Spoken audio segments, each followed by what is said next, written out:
आदरणीय दर्शकबिन नमस्कार। कार्यक्रम प्रमिस संवादमा यहाँहरूलाई हार्दिक स्वागत गर्दछु। आज पनि एकजना विशेष अतिथिको साथ म यहाँहरूको बीचमा हाजिर भइसकेको छु। आज हामीले अलिकति फरक विषयमा एकजना व्यक्तिको जीवन गवाहीसँग सम्बन्धित रहेर कुराकानी गर्ने जमर्को गरेका छौँ।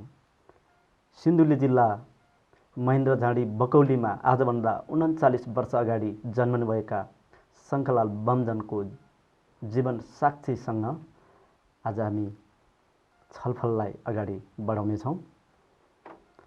उहाँ एउटा सामान्य किसान र काठमाडौँको हिलो धुलोमा एउटा ठेलागाडाको जीवन शैलीसँग यसरी पौठे जोडी खेल्दै झन्डै 1 दशकको समय व्यतीत गरिसक्नु भएको छ र पनि उहाँ अति खुसी र आनन्दित जीवन जिइराख्नु भएको छ। यसको रहस्य के हो? किन उहाँ यसरी यो कामप्रति सन्तुष्ट व्यक्त गर्दै आफ्नो जीवन बिताइराख्नु भएको छ? आज उहाँसँग हामी कुराकानी गर्नेछौँ। कार्यक्रममा यहाँलाई हार्दिक स्वागत छ। धन्यवाद। तपाईसँग कुराकानीलाई अगाडि बढाउनुभन्दा अगाडि यहाँको अनुमतिमा म छोटो यहाँको बारेमा एउटा भिडियो देखाउन चाहन्छु। हस् हुन्छ। अहिले हामी एउटा यो छोटो भिडियो हेर्नेछौँ।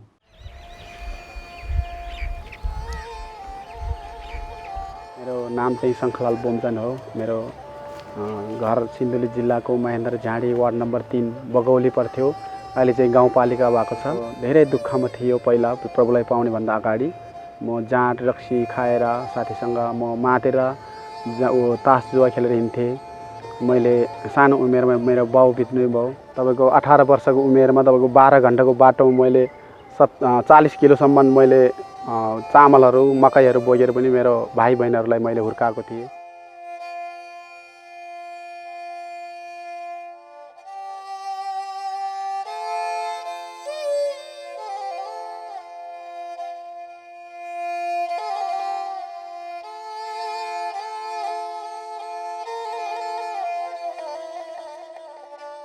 मैले त्यो दुःखलाई धेरै सम्झिन्छु। अहिले पनि म बिर्सिँदैन।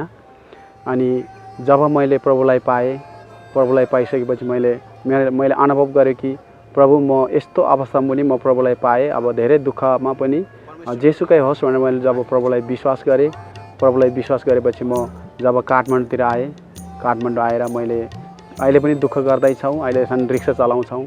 मैले धेरै ठुल्ठुलो भारीहरू सिमेन्टी तपाईँको हरेक कुराहरू बोक्छौँ रिक्सामा। अनि मलाई लाग्छ तपाईँको जब मैले प्रभुलाई नपाएको भए मैले यो कामहरू पाउँथेन होला। म काठमाडौँको ठाउँमा आउनु नपाउँथेँ होला। सायद म आउने काममै नहुन्थ्यो होला जस्तो लाग्छ मलाई। गाउँबाट छिर्दाखेरि चाहिँ मैले यो यस्तो होला र यस्तो कमाउँला, परिवार खुसी राखौँला भन्ने मैले सोचेको थिएन। म गाह्रो अवस्थामा थियो। मलाई लाग्थ्यो कि जब काठमाडौँ जान्छु र म थोरै पैसा कमाउँछु भन्ने उद्देश्यले आएको थिएँ। जब मैले परमेश्वरको निम्ति मुठी खोल्न थालिसकेपछि परमेश्वरले पनि मलाई मेरो निम्ति परमेश्वरले पनि मलाई आशिष दिनुभएको छ। एउटा परमेश्वरको वचनमा लेखेको कुरा म याद गर्छु कि अहिले चाहिँ तपाईँको देउ त तिमीलाई पनि दिएनेछ। म धेरै खुसी नै छौँ। म रिक्सा चलाएर भए पनि अझै म खुसी नै छौँ। म कतिपय व्यक्तिहरूलाई म सुसमाचार सुनाउँछु। उहाँहरूलाई भन्छु कि म रिक्सा चलाएर भए पनि म परमेश्वरको निम्ति चाहिँ मैले दिनुपर्ने कुराहरू मैले परमेश्वरको भाग चाहिँ मैले कहिले पनि लुट्दैन भनेर उहाँहरूलाई म हरेक समय सुनाउँछु। आदरणीय दर्शकबिन, पक्कै पनि यो भिडियोले यहाँहरूलाई उहाँको बारेमा जानकारी दिइसकेको छ। हामी अब यो संवादलाई अगाडि बढाउनेछौँ। तपाईँले जसरी यो भिडियोमा हामीले हेऱ्यौँ, धेरै कुराहरू यहाँले गरिसक्नु भएको छ। यो विश्वास गर्ने कुरा चाहिँ कसरी सुरुवात भयो? यो अलि अगाडिदेखि नै कोही परिवारहरूले विश्वास गरिसक्नु भएको रहेछ र यो विश्वास गरेपछिको फरक चाहिँ यहाँले के पाउनु भएको छ? मैले विश्वास गर्ने भन्दा पछाडिको फरक चाहिँ मैले तपाईँको पहिला म प्रभुमा नहुँदा छुट्टै प्रकारको थिएँ र अहिले जब परमेश्वरले पाएपछि म छुट्टै प्रकारले मलाई जस्तो पुरा परमेश्वरले चाहिँ हामीलाई छुट्टै तरिकाले डोर्याउनु भएको जस्तो चाहिँ महसुस गर्छ मैले। र पहिलाको शङ्खलाल र हजुर अहिलेको शङ्खलालमा तपाईँले त्यो भिन्नता पाउनुहुन्छ? त्यहाँ अहिले धेरै भिन्नता पाएको छ मैले। यसको मुख्य कारण चाहिँ के होला? मुख्य कारण जब मैले परमेश्वरले विश्वास गर्यो, परमेश्वरले मानिसको जीवन र मानिसको हृदय चाहिँ परिवर्तन गर्नुहुन्छ भनेर म महसुस गरेको छु मैले। भनेपछि यो परमेश्वरमा सम्भव छ है? परमेश्वरमा सम्भव छ यो। विश्वास गर्न अगाडि यहाँको जीवन अलिकति अझ प्रश्न पार्दिनु दर्शकबिनहरूलाई, कस्तो कस्तो खालको जीवन यहाँले जिउनुहुन्थ्यो पहिला?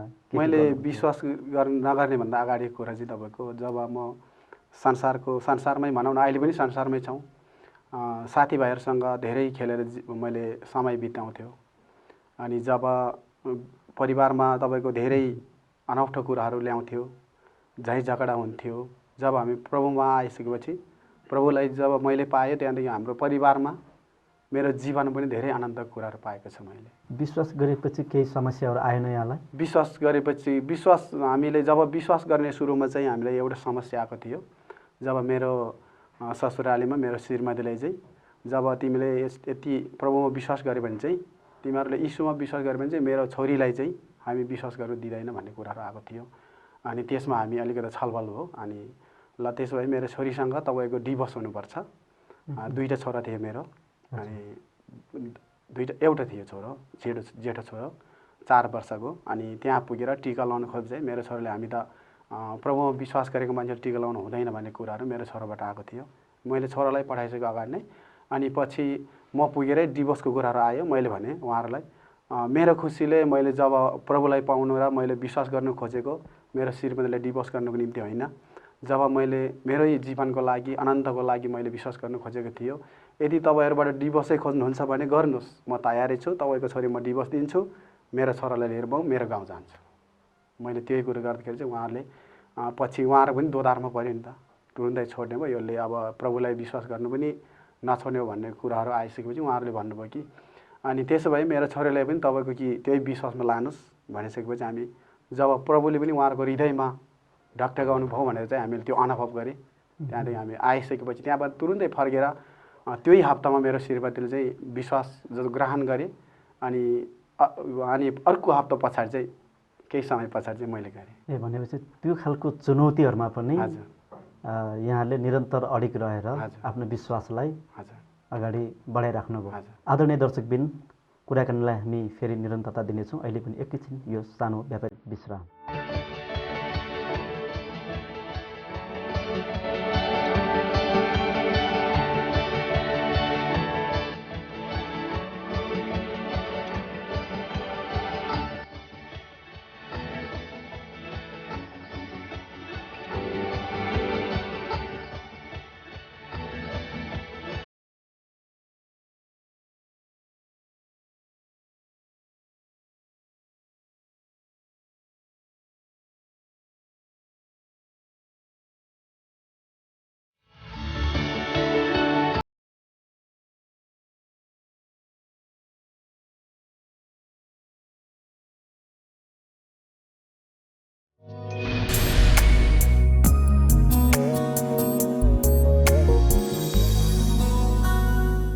यो व्यापारिक विश्रामपछि फेरि पनि हामी कुराकानीलाई अगाडि बढाउनेछौँ। कार्यक्रममा फेरि स्वागत छ यहाँलाई। धन्यवाद हजुरलाई पनि।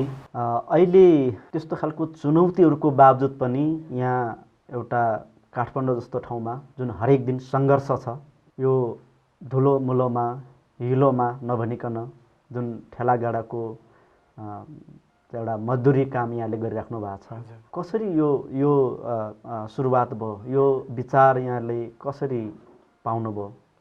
मैले यो विचार चाहिँ तपाईँको म जब काठमाडौँ आएँ, विश्वास गरेर 4 वर्षको पछाडि काठमाडौँ आइसकेपछि तपाईँको मैले हेर्दामा अर्को कामहरू मैले धेरै काम गरेँ। तपाईँको मलाई लाग्यो कि यो काम चाहिँ एकदम विदेश जानुभन्दा पनि आफ्नै देशमा बसेर आफ्नै ठाउँमा बसेर परिवारसँग एकदम खुसी साथ म दुःख गरेर पनि म परिवारसँगै बस्छु भनेर मैले यो काम सुरुवात गरेँ। तपाईँको अहिले पनि म मानिस कतिपय दर्शकवृन्दले हेर्दै हुनुहुन्छ, लाग्छ कि यो व्यक्ति चाहिँ पक्कै त्यस्तो व्यक्ति होइन होला भन्ने उहाँहरूले सोच्नुहुन्छ। उहाँहरूले अब कस्तो दुःख गर्नुभएको छ। म अहिले पनि ठेला नै चलाउँछु। मलाई लाग्छ अहिले परिवारसँगै बसेर मैले समथिङ 40,000 जति कमाउँछु महिनामा, ठेलै चलाएर भए पनि मलाई धेरै खुसी लाग्छ। किनभने अर्काको उसमा होइन, आफ्नै खुसीले कमाउनु पायो। तपाईँको जे काम गर्दा पनि नसक्ने कामले म यो काम सक्दैन भन्नु पनि पाइन्छ। भनेपछि यहाँ हरेक दिन यो ठेलागाडा मार्फत आफ्नो काममा मेहनत गरिराख्नु भएको छ, परिवारलाई पालिराख्नु भएको छ होइन। कस्तो खालको व्यवहारहरू मानिसबाट पाउने गर्छ? सबै ठाउँमा उस्तै छ कि अथवा अलिक हेर्ने नजरहरू फरक छ? अलि फरक छ। उहाँहरूले कुनै मानिसहरूले हेर्दा चाहिँ अब म एउटा तपाईँको भनौँ न एउटा म विश्वासीको नाताले कतिपय विश्वासहरू चाहिँ मैले भेटिन्छ कि म रिक्सामा चढेर जहाँ सामान बोकेर जाँदाखेरि अब मैले जय मसी भन्दा पनि नसुन्ने खालको पनि मैले धेरै अनुभव गरेको छु। किनभने मलाई लाग्छ कि प्रभुमा चाहिँ मैले कति व्यक्तिलाई पनि भने तपाईँको यति विश्वास चाहिँ तपाईँको र मेरो यति तराजुमा उठाएँ भने चाहिँ तपाईँको विश्वास र मेरो विश्वासमा चाहिँ धेरै फरक होला जस्तो मलाई चाहिँ लाग्छ त्यो। किनभने हामी विश्वासको कारण नाताले हामीले त यीशु ख्रीष्ट पनि तपाईँको धनीको लागि आउनुभएको होइन नि त, गरिबको लागि रोगीको लागि आउनुभएको थियो। मैले पनि त्यही अनुभव गर्छु। परमेश्वर मेरो साथमा हुनुहुन्छ। म चाहिँ कुनै यही व्यक्तिहरूले मलाई अलिकति भिन्नै फरकै तरिकाले हेर्दा पनि म परमेश्वरमा चाहिँ म पक्कै म सानो हुँदैन होला जस्तो लाग्छ मलाई। भनेपछि एउटा यहाँको नजरमा काम चाहिँ ठुलो सानो हुँदैन? हजुर, हुँदैन। मान्छेले मेहनत गर्नुपर्छ, परिश्रम गर्नुपर्छ, ढाँट्नु हुँदैन, छल्नु हुँदैन, तर काममा ठुलो सानो हुँदैन।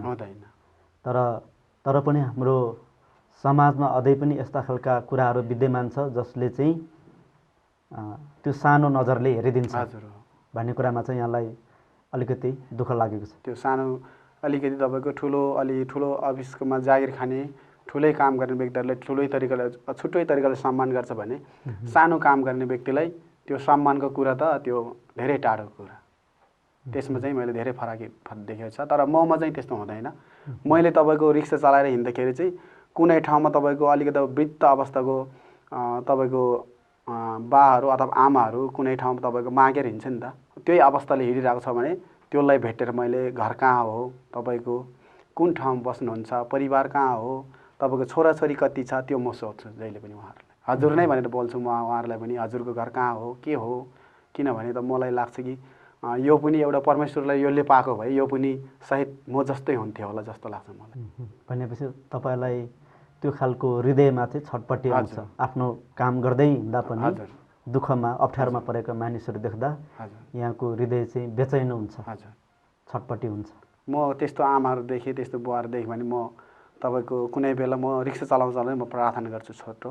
कुनै बेला म आफै रुन्छु कि रिक्सामै रुन्छु म, प्रभु यो के देख्नु पर्यो होला यस्तो। जब उहाँले प्रभुलाई पाएको भए पनि अथवा उहाँको छोराछोरीले प्रभुलाई पाएको भए पनि यो आमा र बुवाको चाहिँ यो हालत हुँदैन थियो होला जस्तो लाग्छ मलाई। त्यो बेलामा मैले छुट्टै प्रार्थना गर्छु। म आफै पनि रुन्छु समयमा त्यो देखेर। मेरो आमा पनि मैले बुवा त मेरो पहिल्यै बित्नु भयो प्रभुलाई नपाएरै। मैले कुनै बेला म आफै पनि प्रार्थना गर्छु, मैले यो समयमा मेरो आमालाई पनि यही ठाउँमा राखेको छ कि भनेर म चाहिँ कुनै बेला रुन्छु कि तपाईँको त्यो बेला त्यो आमाहरूलाई आत्मग्लानि भएर आउँछ है, त्यस्तो हुन्छ। आदरणीय दर्शकबिन,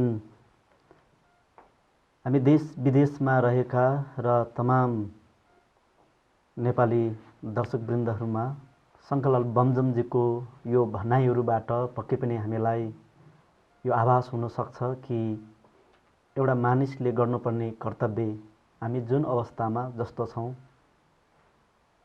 एउटा मानवीय नाताले पनि हामीले आफ्नो कर्तव्यलाई भुल्नुहुन्न भन्ने कुरा चाहिँ उहाँले अभिव्यक्त गरिराख्नु भएको छ। अनि यो नै उहाँ भन्नुहुन्छ कि परमेश्वरले मेरो जीवनमा गर्नुभएको एउटा परिवर्तनको मुख्य बाटो हो। तपाईँ स्वदेशमै स्वरोजगार भएर हामी मेहनती भए पनि गर्नु सक्छ भन्ने किसिमको विश्वासमा यहाँ अहिले आफूले जिएर अरूको दुःखलाई पनि यहाँले हेरिराख्नु भएको छ। पुरै हाम्रा नेपाली दाजुभाइ दिदीबहिनीहरू रोजगारको लागि, आफ्नो परिवारको सुखद भविष्यका लागि विभिन्न खाडी मुलुक लगायत विभिन्न राष्ट्रमा हुनुहुन्छ। के भन्न चाहनुहुन्छ यहाँ? म उहाँहरूलाई पनि म एउटा सानो सल्लाह दिन्छु कि अनि विदेश गएर मात्रै परिवारको समस्याको समाधान कहिले पनि हुँदैन। किनभने तपाईँको नेपालमै बसेर हाम्रो गाउँमै आफ्नो ठाउँमा जुन जे छ त्यो खाएर खुसी मान्नु धेरै ठुलो कुरा हो। तपाईँको परिवारमा बसेर अब यहीँ कमाएर मैले हेर्नुहोस् न तपाईँको अहिले हामी यहाँ सल्लाह सुझाव गर्दैछौँ।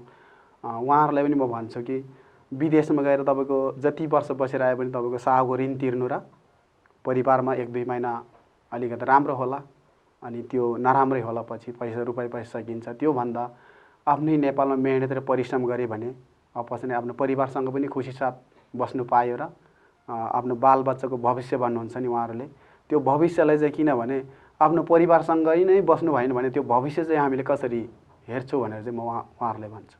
किनभने सँगै बसेर थोरै कमाएर भए पनि परिवारसँग खुसी साथ नमिठो खाए तापनि त्यो चाहिँ मलाई चाहिँ लाग्छ कि हाम्रो नेपाली दाजुभाइ दिदीबहिनीहरू चाहिँ विदेश नै किन जानु पर्यो होइन, गर्नेलाई नेपालमै छ काम। नेपालमा भन्दा पनि धेरै नराम्रो कामहरू विदेशमा गर्नुपर्छ हामीले। तर मलाई पनि पहिला विदेश जाउँ भन्दै थियो सबैले, मैले चाहिँ सोचेँ कि परिवारहरू बालबच्चालाई छोडेर विदेश नजाउँ म चाहिँ, किनभने भविष्य हेर्नु छ त परिवारसँगै बसेर हेर्ने।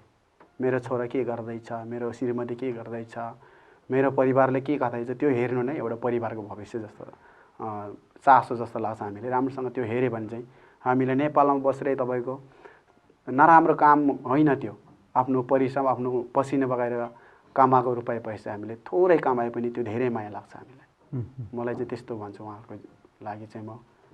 भनेपछि एउटा अभिभावक अथवा एउटा परिवारको जिम्मेवार व्यक्तिको हैसियतले हाम्रो जिम्मेवारी चाहिँ कमाउनु मात्रै पनि होइन रहेछ, सँगसँगै भएर दुःख सुखमा साथ दिनुपर्छ यहाँको भनाइ। अनि तपाईँको एउटा उ गर्छ नि त, बिहे गर्ने नै पहिला जब श्रीमान श्रीमती हामी हुँदाखेरि नै भन्छु नि त, अब तिम्रो अवस्थामा तिम्रो गाह्रोमा तिम्रो दुःखमा म साथ दिन्छु। अब यहाँबाट नै विदेश गए पनि न छोराछोरीको दुःखमा साथ दिनु पाएर न श्रीमतीको दुःखमा साथ दिनु पाउँछ, न आफ्नो आमा बुवाले कस्तो खाएर कस्तो लाए न त्यो नै देख्नु पाइन्छ। भोलि तपाईँको त्यहाँबाट केही गरी हाम्रो छोराछोरी बिरामी अवस्थामा कुनै डाक्टरको उपचार नपाएर बाबुआमाको माया नपाएर पनि कतिपय बालबच्चाहरू मरिरहेको छ, आमाले छोरालाई देख्नु नपाएर आमा बुवा मरिरहेको छ। त्यो चाहिँ मलाई लाग्छ कि विदेश चाहिँ धेरै असल चाहिँ होइन जस्तो लाग्छ मलाई। विदेश गएर कमाउनु नै ठुलो चाहिँ होइन, हामीले भोलि संसार छोडेर जाँदा चाहिँ त्यो चिजलाई कुम्ल्याएर बोकेर जाने पनि होइन र आफ्नो परिवार भोलि उहाँ पनि अब हाम्रो शरीर हो, भोलि विदेशमा पनि हामी मर्नु सकिन्छ। त्यो अवस्थामा परिवारले कस्तो दुःखहरू सहाउँछ होला र कति वर्षसम्म छोराछोरीलाई हेर्ने इच्छा होला, त्यो तर हेर्नु पाइँदैन र देख्नु पाइँदैन चाहिँ म उहाँहरूलाई त्यस्तै सूचना गर्छु। नेपालमै बस्नु, नेपालमै राम्रो परिवारसँगै एकदम सन्तुष्टि आराम साथ हाँसी नमिठो खाए पनि मलाई चाहिँ त्यो नै एकदम असल लाग्छ, राम्रो पनि लाग्छ मलाई।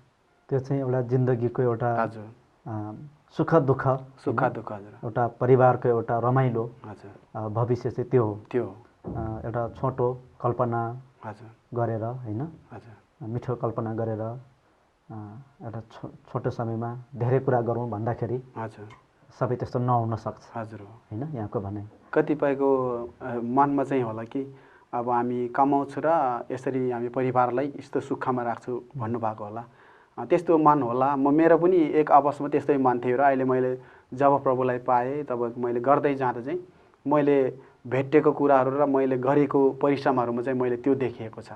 भनेपछि पुरा तपाईँ पहिला र अहिलेकोमा त्यो विचारै तपाईँको फरक छ। अहिले विचार धेरै फरकमा मानौ न, तपाईँ कतिपय व्यक्तिसँग म उहाँको सिधा बसेर हामी कुराकानी गर्दा पनि उहाँको विचार र मेरो विचारमा जुनै व्यक्तिको विचारमा धेरै फरक पाउनुहुन्छ पाएको समय। आदरणीय दर्शकबिन, कुराकानीलाई हामी अझै निरन्तरता दिनेछौँ। अहिले पनि छोटो यो व्यापक विश्राम। कार्यक्रम नयाँ जीवनमा म बेनी कार्की यहाँलाई स्वागत गर्छु। यी मानिसहरू किन आफ्नो व्यस्त जीवनबाट मनोरञ्जनमा लाग्न चाहन्छन्? कहिले कहिले मानिसहरूलाई एउटा गलत दिशातर्फ गलत ठाउँमा पनि यो कुराले पुर्याइराखेको हुन्छ। साँचो भन्नुपर्दा मलाई झ्यालखानमा पुलिसहरूले मरुन्जेल पिटाइ गर्दा पनि म रोएन। तर जब म प्रभुले मेरो जीवनमा गर्नुभएको कुरा गर्दा मेरो आँखाबाट आँसु आउँछ।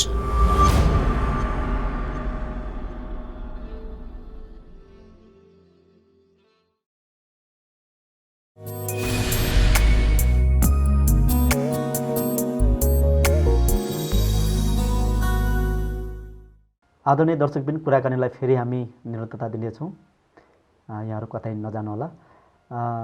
अब अलिकति अघिको प्रसङ्गलाई फेरि म अगाडि बढाउँछौँ। जुन यहाँको हृदय जुन छ नि, आफूभन्दा अझै कमजोर व्यक्तिहरू देखेपछि मेरो मन चाहिँ थाम्नै सक्दिनँ, म त्यही रिक्सामाथि अथवा त्यो ठेला गाडामाथि नै म रुन्छु, मलाई म सकेँ भने केही गर्न मन लाग्छ भन्ने कुराहरू यहाँले गर्नुभएको थियो। यो आफै सङ्घर्ष हुँदाहुँदै पनि यहाँले कहिलेदेखि यो काम गर्न थाल्नुभयो? मैले यो काम चाहिँ तपाईँको लगभग रिक्सा चलाउने काम चाहिँ मैले लगभग 5 वर्ष पुगिसकेको छ काम गरेर। अहिले पनि त्यही काम गर्छु म। उहाँहरूले कुनैले भन्छन् यो काम नगर, छोडिदिनुहोस्, धेरै दुःख छ तपाईँलाई, यो काम गरेर सक्दैन। मैले सोचेँ म पनि छोड्छु भनेर, किनभने मैले यो काम छोडेर मैले न परमेश्वरको निम्ति दिने व्यक्ति नै हुन्छ म, किनभने तपाईँको अलिकति कमाएन भने त परमेश्वरको निम्ति दिने कसरी भनेर मैले त्यो हृदयहरू लिएर दुःख भए पनि तपाईँको अहिले मेरो हातको नसाहरू फुलिरहेको छ। कतिपयले भन्छ यो तिम्रो नसा फुलेको चाहिँ भोलि डक्टर कहाँ देखाउनु, क्यान्सर पनि हुनसक्छ भनेर उहाँहरूले भन्नुहुन्छ। म चाहिँ प्रभुमा भरोसा राख्छ, किनभने म मेहनत गर्छु। मेरो हरेक जब प्रभुले हामीलाई आमाको गर्भदेखि नै परमेश्वरले हामीलाई रच्नुभयो भने मलाई पक्कै यस्तो गाह्रो अवस्था, यस्तो वरिष्ठ रोगहरू त पक्कै निम्त्याउँदैन। म परमेश्वरमा विश्वास गर्छु। म अझै त्यो रिक्सा चलाउँछु। अझै नै मलाई लाग्छ कि अझै नै मैले केही गर्नु छ परमेश्वरको निम्ति। जब मेरो गर्ने काम गर्ने शक्ति बलहरू घट्दै गयो भने मैले गर्न सकिँदैन। जस्तो काम हुन्जेलसम्म चाहिँ परमेश्वरको निम्ति मैले केही गर्नु छ र मैले छोराछोरीको निम्ति केही सिक्नु छ। मैले लाग्छ नि मेरो छोराछोरीले मैले दुःख गरेको देखेँ भने मेरो बाउले यस्तो दुःख गरेछ भने छोराछोरीले पनि देख्नु पायो मैसँग परिवारसँगै बसेर। मेरो बाउले मलाई यतिसम्म गरेर ल्याएको थियो भनेर त्यो पनि छोराछोरीले देख्नु पायो। मैले मेरो आमालाई मेरो बुवालाई राम्रो माया गरेँ भने चाहिँ मेरो छोराछोरी पनि त्यो सिक्दै जान्छ। मेरो बाउले चाहिँ मेरो आमालाई माया गरेको थिएँ र मैले पनि उहाँलाई माया गर्नुपर्छ भन्ने मेरो छोराछोरी पनि सिक्छ भनेर चाहिँ म त्यो महसुसहरू। परिवारमा यहाँको यति धेरै त्यो हृदय छ सेवा सहयोग गर्ने, होइन, उहाँहरूलाई सिकोस् भन्ने, त्यति हुँदाहुँदै यहाँ अरू व्यक्तिहरूको पनि दुःख देख्न सक्नुहुन्न, होइन त?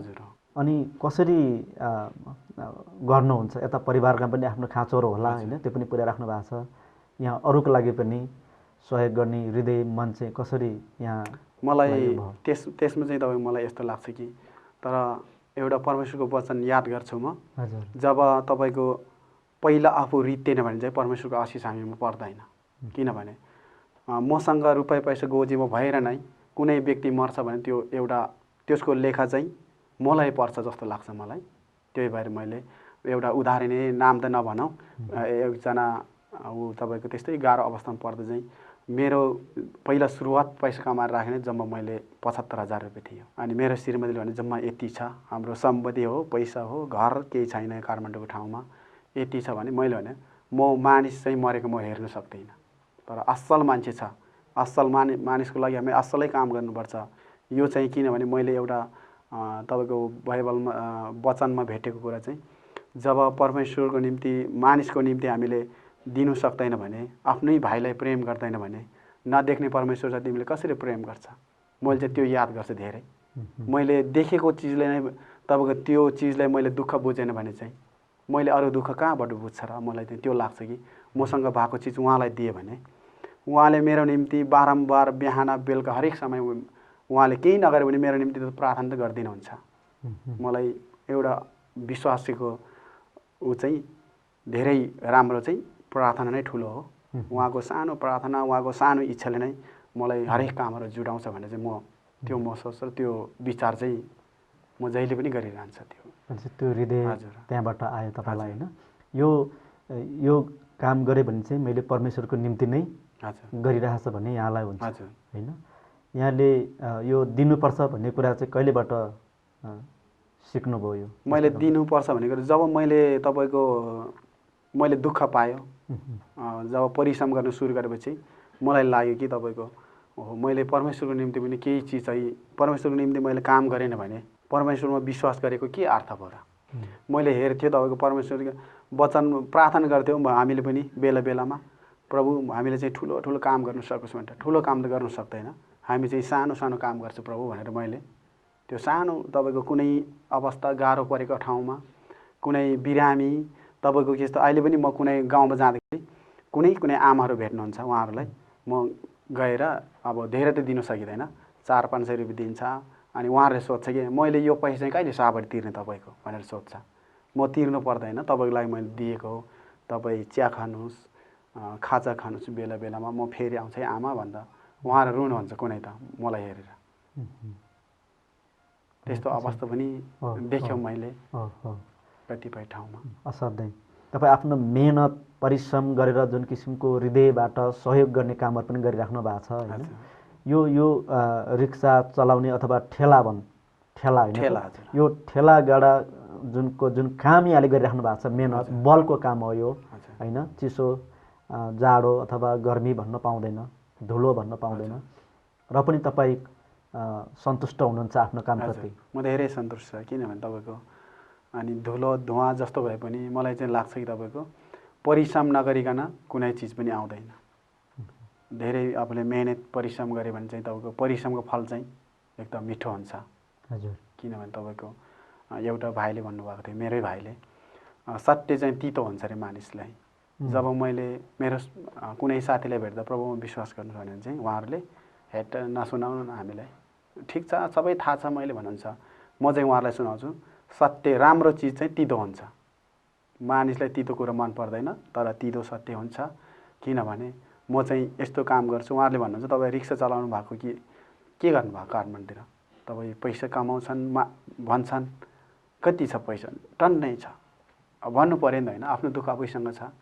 अनि म कुनैलाई लगेर दिँदा कुनैलाई त्यसरी नदिँदा पनि हुन्थ्यो भन्ने खालको कुरो पनि गर्नुभएको थियो। मेरो मनमा छ, किनभने परमेश्वरको निम्ति मैले केही चिज चाहिँ हामीले परमेश्वरलाई नै दिने होइन, मलाई चाहिँ लाग्छ संसारमा त हामीले मानिसलाई दिने हो, दुःख परेको मान्छेलाई हेर्ने हो। त्यो दुःख परेको मानिसलाई दिँदा चाहिँ मलाई लाग्छ कि जब परमेश्वरको उपस्थिति त्यो व्यक्तिको हृदयमा उत्पादन हुन्छ, मैले पनि यसरी दिनुपर्छ भन्ने हृदय चाहिँ उहाँबाट पनि होस्। तर किनभने परमेश्वरको कामहरू भन्छन् सबैले होइन, तर कमाएको आफूले दिनुपर्ने रुपियाँ पैसाहरू दशंशहरू भेटीहरू दिनलाई धेरै मानिसहरू चुक्छ। किनभने तपाईँको लोभ हुन्छ नि त। मलाई चाहिँ त्यस्तो हुँदैन, किनभने मलाई लाग्छ कि आफू खानु र लाउनु पायो भने मलाई त्यो सन्तुष्टि छ। म भोलि के काम गर्छ र के खाउँला, सबैले भन्छन् अब सबै पैसा तिमीले त्यसरी अर्कालाई दिने सहयोग गर्नुहुन्छ चर्च बनाउनलाई, अनि कुनै व्यक्तिलाई अब बिरामी अवस्थामा यसरी दिनुहुन्छ, तपाईँले त्यो पैसा फिर्ता आउँछ त भनेर उहाँहरूले सोध्नुहुन्छ। मलाई आउनु पर्दैन। अनि एल्बम गाउनेहरूलाई गर्दा पनि अब त्यत्रो लगानी गर्छ, तपाईँको पैसा आउँछ त भनेर उहाँहरूले सोध्छ, मलाई आउनु पर्दैन। म पाउने आशा र फाइदाको आशाले मैले गरेको होइन, किनभने मैले परमेश्वरको राज्यमा इनाम चाहिँ मैले त्यहाँ पाउँछ। संसारमा मानिसहरूले मलाई इनाम पाउनुको आशाले होइन, किनभने म ठेला चलाउँछ अहिले पनि। कतिपय मानिसहरूले मलाई ठेला चलाएर हिँड्ने ठाउँमा कतिपयले तपाईँको मैले अघि नै एउटा कुरा राख्यो नि, कतिपयले मैले चिनेको व्यक्तिले पनि मेरो सामु फर्केर हेर्दैन, किनभने उहाँलाई लाज भयो, म सिमन्डी बोक्छ पुरै फुस्रेको हुन्छ तपाईँको।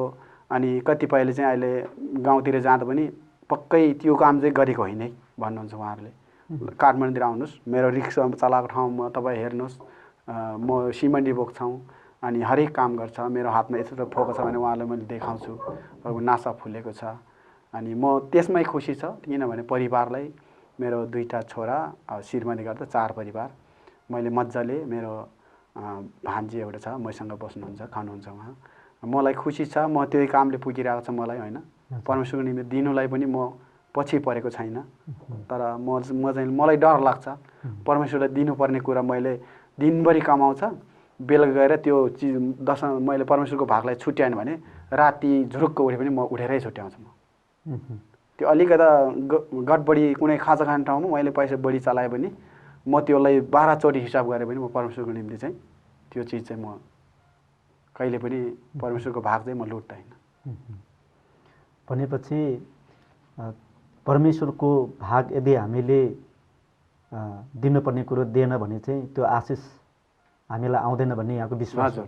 त्यो आउँदैन भन्दा पनि मैले अनुभव गरेको कुरा योभन्दा अगाडि, जब परमेश्वरको निम्ति हामीले यति 1 लाख रुपियाँ कमाउँछ र 10,000 दिनुलाई मान्छेहरू डर लाग्छ नि, त्यो दिएन भने एउटा त्यसमा चाहिँ तपाईँको हरेक आफ्नो परिवारमा एउटा सानोतिनो रोग मात्रै उत्पादन गर्यो भने त्यो 10,000 को कुरा त सट्ट त त्यो 1 लाख सित्तेर पनि अर्को पनि सित्तिने कुरा चाहिँ म आफैले अनुभव गरेको कारणले मैले परमेश्वरलाई दिनु चाहिँ असल तरिकाले मैले छुट्याएको कारण चाहिँ मैले त्यो चिजहरू पाएर त्यो ठेसहरू खाएरै मैले गरेको। म चाहिँ त्यो अनुभव गर्छु परमेश्वरलाई हामी दिने कुरा असल तरिकाले दिँदैन र जब हामीले लिने मात्रै लोभ गर्ने मन हुँदा चाहिँ त्यस्तो हुने रहेछ भन्ने अनुभव चाहिँ मैले पहिला नै गरेको हो। मैले जब परमेश्वरलाई नदिँदा मैले दिनु मन लाग्यो, यति चाहिँ दिनु पर्थ्यो, यो चाहिँ अब धेरै भयो भनेर मैले नदिँदाखेरि नै मलाई त्यस्तो आइपरेको थियो। तपाईँको त्यो दशंशीको सट्टा त्यो आफूले दिनुपर्ने दशंशीको मूल पैसा नै सकेर अर्को चिज पनि घुमाएको थिएँ मैले। त्यो भएर अहिले मलाई चाहिँ परमेश्वरलाई दिने कुरो दिनु चाहिँ मलाई धेरै त्यो नदिए भने चाहिँ मलाई डर लाग्छ, असन्तुष्टि हुन्छ, छटपटी हुन्छ। त्यो म जसरी पनि दिउँला, म बडो मैले मसँग अहिले भएन भने म तुरुन्त प्रार्थना गर्छु, प्रभु म जसरी पनि यो काम आएर भने हजुरको यसरी परमेश्वर तपाईँको भाग चाहिँ म कहिले पनि गर्दिनँ भनेर त्यो एउटा कापीमै टिपोट गरेर राख्छु म, यति चाहिँ मैले तिर्नु छ भनेर। थुप्रै हामीलाई हेरिराख्नुभएका हाम्रा देश विदेशमा रहेका हाम्रा मण्डलीका प्रियहरू हुनुहुन्छ। यो दशांश भेटीको विषयमा यदि उहाँहरू अझै पनि अनभिज्ञ अथवा थाहा भएर पनि यसलाई इमान्दार साथ गरिराखेको छैन भने यहाँ के भन्न चाहनुहुन्छ? त्यो तपाईँको त्यस्तो इमान्दारिता छैन भने त उहाँले त्यो चिजलाई चाहिँ दशंशी भेटी चाहिँ त भेटी भन्ने कुरो त आफ्नो खुसीले दिने कुरा हो। दशंशी भन्ने कुरो चाहिँ परमेश्वरको निम्ति हामीले 10% छुट्याएर परमेश्वरको निम्ति दिनुभयो भने चाहिँ तपाईँको परिवारमा आउने रोग बिरामीहरू हामीले तपाईँको मानौँ ल परमेश्वरलाई 10,000 दिनुको सट्टा डक्टरलाई गएर उपचार गरेर लाखौँ खर्च गर्दाखेरि चाहिँ मानिसहरूले खै परमेश्वरलाई विश्वास गर्दा पनि हामीलाई निको भएन भनेर धेरै पाएको छ मैले।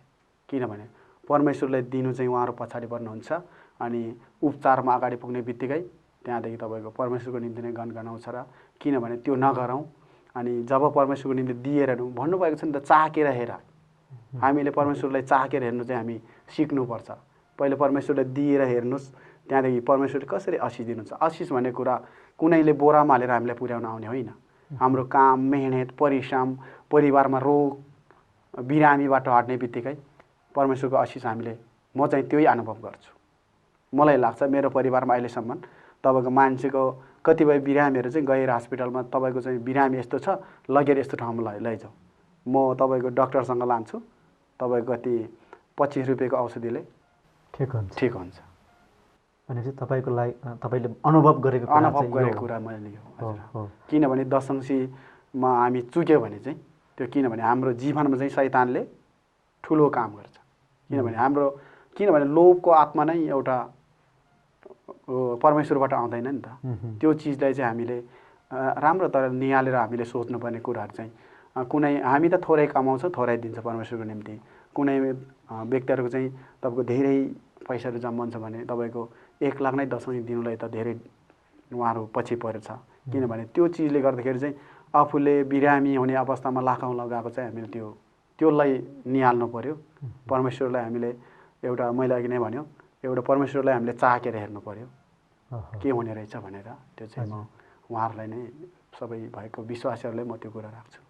जुन आज त्यो दुःख सङ्घर्ष हुँदै यो एउटा खुसीको अनुभव यहाँले गरिराख्नु भएको छ, यो सबै कारण चाहिँ परमेश्वरप्रतिको विश्वास र उहाँप्रतिको इमान्दारिता हो भन्ने कुरा यहाँ भन्नुहुन्छ। असाध्यै महत्त्वपूर्ण कुरा, एउटा खुसी, एउटा आनन्दित कुरा, आशिषित कुरा यहाँले गरिराख्नु भएको छ। पक्कै पनि धेरैजना हाम्रा दर्शकवृन्दले यो कुरालाई अनुभव गरिराख्नु भएको छ। हामी धेरै कुराहरू गर्न मन लागिरहेको छ यहाँसँग, तर पनि हामी समयको पाबन्दीलाई हामी त्योभित्र छौँ, त्यो समयभित्र हामी जानुपर्ने हुन्छ। जाँदा जाँदै त्योभन्दा अगाडि भविष्यमा अझै यो जुन प्रकारले क्रमिक रूपमा तपाईँ एउटा अगाडि बढ्ने होइन, एउटा मेहनत परिश्रम गर्दै अगाडि बढ्दै हुनुहुन्छ, यहाँभन्दा अझै अगाडिका दिनहरू कसरी योजना गर्नुभएको छ? मेरो अब योभन्दा अगाडिको योजना चाहिँ मैले भन्नुपर्दा उहाँहरूलाई अब जब मैले अझै रिक्सा चलाउँदैछु, ठेला रिक्सा भन्नाले मान्छे बोक्ने रिक्सा पनि हुन्छ, मेरो चाहिँ सिधै ठेला हो, सिमेन्टी अथवा त्यस्तै बोक्ने सिमेन्टी बोक्ने ठेला हो। म अझै नै त्यो परिश्रम गर्छु। मैले अझको दिन आउने दिनमा चाहिँ मैले सोचेको कुरो चाहिँ म अझै मेहनत गर्छु र परिश्रम गर्छु। मैले अब संसारमा छोडेर जाँदाखेरि केही नलाने रहेछ, जब मानिसलाई पनि म सुसन्देश गरेर सानो उहाँहरूको त्यो आत्मालाई पनि बचाउनु छ भन्ने चाहिँ म गरिरहेको छु। अब म केही वर्ष फेरि मेहनत गर्छु, 2-4 वर्ष, अनि सानो एउटा तपाईँको थोरै जाने एउटा गाडी किनेर म चाहिँ त्यो गाडीमा किनभने त्यो साधन आफूले पेसेन्जर बोक्ने साधन बोकेपछि त्यो चढ्ने व्यक्तिलाई चाहिँ आफूले सुसमाचार गर्ने मौका, त्यो सुसमाचार सुनाउने, प्रभुमा विश्वास गर्नु चाहिँ यस्तो हुन्छ भनेर मेरो दर्शन चाहिँ मैले बारम्बार म तपाईँको यो काम पहिला नै मैले गाडी किन्ने भनेर सोच गर्दाखेरि मेरो दिदीले, मेरो आमाले पनि नगर्नुहोस्, त्यस्तो काम नगर्नु, धेरै दुर्घटना पर्छ, मान्छेलाई ठोक्छ, अनि कुनै ठाउँमा तिमीले कुनैको बालबच्चालाई हान्दियो भने धेरै गाह्रो हुन्छ। मैले पनि त्यसलाई छोडेर म पनि धेरै पछि पऱ्यो। म नगर्ने हो यो कुरा, आफूभन्दा ठुलो कुरा पनि मान्नुपर्छ भनेर मैले बारम्बार प्रार्थना गर्छु। मलाई त्यो मात्रै याद आउँछ, सानो एउटा गाडी किन्ने, जसरी पनि तिमीले त्यो व्यक्तिहरूलाई सुसमाचार सुनाउनै पर्छ। मलाई लाग्छ कि हाम्रो गाउँतिरै तपाईँको कतिपय विश्वास नगर्ने मान्छेहरू छ, त्यसलाई सुसमाचार कसरी गर्ने भन्ने माध्यमहरू मलाई आउँदैन। मलाई जतिखेर पनि प्रार्थना गर्दाखेरि त्यो मात्रै याद आउँछ। किनभने तिमीले जसरी पनि त्यहाँ सुनाउनु छ, जसरी पनि सुनाउनु छ उहाँको आवाजहरू चाहिँ मलाई बेला बेलामा प्रार्थना गर्दाखेरि तपाईँको झ्वास्स जब प्रभु चाहिँ मेरो अगाडि उभिएको देखिन्छ, म प्रार्थना गर्छु, प्रभु म यो के देखेको, मैले स्वयं देखेको हो त जस्तो लाग्छ। फेरि आगो गरेर त छैन, कतिपयले विश्वास नगरेको कारणै त्यही हो। परमेश्वरले अगाडि ठिङ्ग उभिएको देख्यो भने त देख्यो। त्यो भएको कारणले मैले चाहिँ त्यो भिजन चाहिँ मैले बनाउँदैछ। तपाईँको अझै म मेहनत गर्छु, अझै म थोरै पैसा कमाएर भए पनि जब परमेश्वरलाई दिएर बाँकी बसेको रकम चाहिँ म थोरैले कसरी गर्नुपर्छ प्रार्थना हजुरहरूले जतिजना सुन्नु भएको छ, देख्नु भएको छैन, उहाँहरूले पनि मेरो निम्ति यति प्रार्थना गरिदिनुहोस्। उहाँहरूले पनि यसै गरी परमेश्वरको निम्ति सुसमाचार सुनाउने र कुनै व्यक्ति अभाव छ यो व्यक्तिलाई दिएर चाहिँ परमेश्वरको काम हुन्छ, यसलाई दिनुपर्छ असल तरिकाले भन्ने हृदय चाहिँ सबैमा हुनुपर्छ भन्ने जस्तो लाग्छ मलाई। हस्, धेरै धन्यवाद। आफ्नो कामको व्यस्तताको बावजुद पनि यहाँसम्म आएर आफ्नो जीवनको महत्त्वपूर्ण भगाइहरू राखिदिनु भयो। यहाँलाई धेरै धेरै धन्यवाद दिन चाहन्छु। र भविष्यमा जुन एउटा यहाँले योजना गर्नुभएको छ, सपना बोक्नु भएको छ, पक्कै पनि यहाँको मेहनत र यहाँको जुन किसिमको खुला हृदय छ यसलाई परमेश्वरले पनि कदर गर्नुहुन्छ। यहाँको चाँडोभन्दा चाँडो यो सपनाहरू पुरा होस्। एउटा सामान्य किसान ठेलागाडी हुँदै अब एउटा गाडी चढ्ने जुन सपना छ, गाडी चलाउने सपना छ, यो चाँडै पुरा होस्। यहाँलाई हार्दिक शुभकामना दिन चाहन्छु। हस्, धन्यवाद। आदरणीय दर्शकबिन, आज भने हामी कार्यक्रमको अन्तिम चरणमा आइसकेका छौँ। शङ्खलाल बमजुङजीको जीवन गवाहीबाट पक्कै पनि यहाँहरूले केही न केही आशिष पाइसकेको छ भन्ने कुरामा म विश्वस्त छु। एउटा व्यक्ति एउटा मेहनत, परिश्रम र विश्वासमा एउटा भक्तिको जीवन र एउटा खुला हृदय भयो भने परमेश्वरले हाम्रो जीवनमा असल काम गर्नुहुन्छ भन्ने कुराको गवाही आज हामीले सुनेका छौँ। र आगामी दिनमा हामी पनि यस्तै मेहनती, परिश्रमी र परमेश्वरप्रति एउटा भक्तिको जीवन जिउन सकौँ, असल उद्देश्य राखेर जिउन सकौँ, यही भन्दै आज सम्पूर्ण युनिटलाई र मलाई पनि बिदा दिनुहोस्। यहाँहरूको दिन शुभ रहोस्। धन्यवाद।